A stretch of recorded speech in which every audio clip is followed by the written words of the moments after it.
तो सबसे पहले हम देखते हैं सिमेट्री होता क्या है। हम अपने चारों तरफ देखें तो बहुत सारी चीजें ऐसे होंगी जिनको हम बीच में से 2 पार्ट्स में डिवाइड करें, इक्वली 2 पार्ट्स में, तो वो सेम होंगी एक दूसरे पे। जैसे सपोज ये एक स्क्वायर लिया हमने, अगर हमने इसको 2 पार्ट्स में डिवाइड किया और इस पार्ट के ऊपर ओवरलैप करा, मतलब यहां से सपोज ये पेपर है तो इसको इधर फोल्ड करा, तो ये एक दूसरे को बिल्कुल भी ओवरलैप कर देंगे। तो दैट मीन्स ये दोनों पार्ट बिल्कुल इक्वल हैं, तो ये सिमेट्रिकल हैं। इसी तरह से जैसे हम इंग्लिश में पढ़ते हैं लेटर टी, अब लेटर टी को अगर हम यहां से डिवाइड करें तो क्या होगा, ये दोनों तरफ से सेम है, मतलब इसको या तो हम मिरर में देखें या इसको ऐसे फोल्ड करें तो ये इक्वल होगा।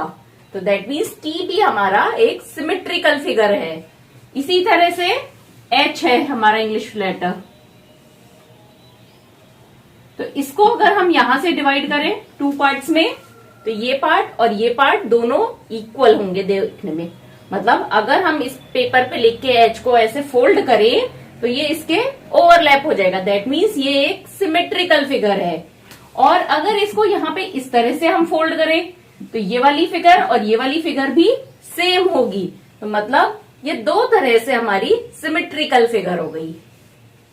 और इसी तरह से नेचर में हमारी बहुत सारी फिगर्स सिमेट्रिकल होती हैं, जैसे कि ये लीफ है पेड़ की, तो जनरली ये लीफ क्या होगी, सिमेट्रिकल होगी। अगर इसको हम यहां से ऐसे 2 पार्ट्स में डिवाइड करें तो ये वाला पार्ट और ये वाला पार्ट सेम होगा।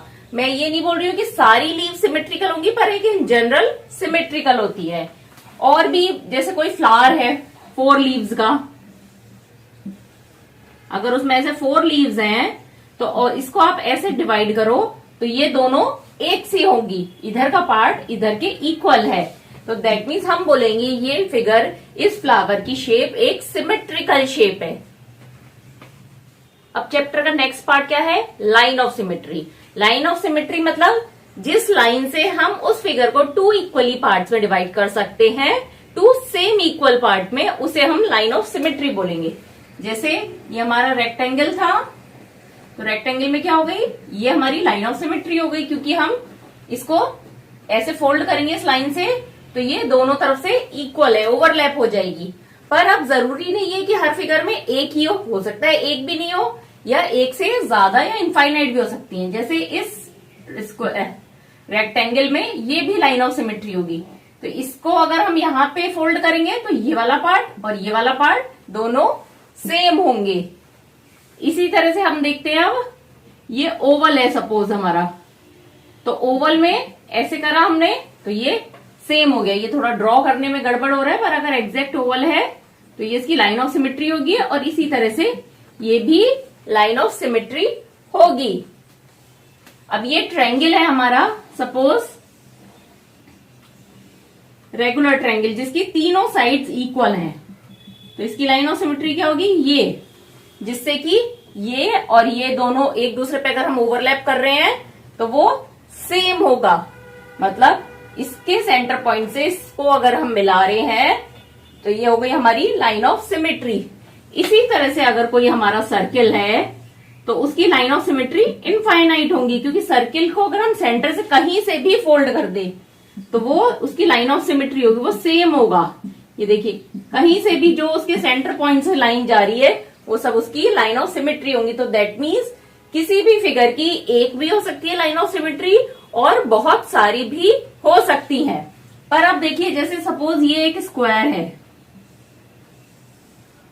सॉरी रेक्टेंगल है ये, तो इसकी लाइन ऑफ सिमेट्री हमने देखा ये भी हो सकती है और ऐसे भी हो सकती है, ठीक है। लेकिन सपोज यहां पर एक डॉट है इस जगह पे, तो ये सिमेट्रिकल फिगर होगी क्या, ये लाइन ऑफ सिमेट्री होगी। अगर हमने इसको यहां से फोल्ड करा तो देखा यहाँ पे तो डॉट है, इधर तो डॉट नहीं है, दैट मीन्स ये और ये पार्ट दोनों इक्वल नहीं है, तो इसका मतलब ये फिगर सिमेट्रिकल फिगर नहीं है और ये लाइन ऑफ सिमेट्री नहीं होगी। अब इसकी जगह अगर हमारा डॉट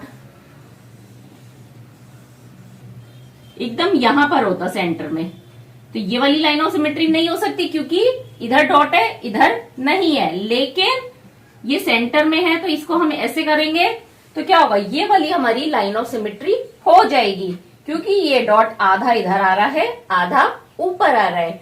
तो बेसिकली लाइन ऑफ सिमेट्री क्या होगी, वो लाइन जो उस फिगर को 2 इक्वली पार्ट में डिवाइड करती है उसे हम लाइन ऑफ सिमेट्री बोलेंगे।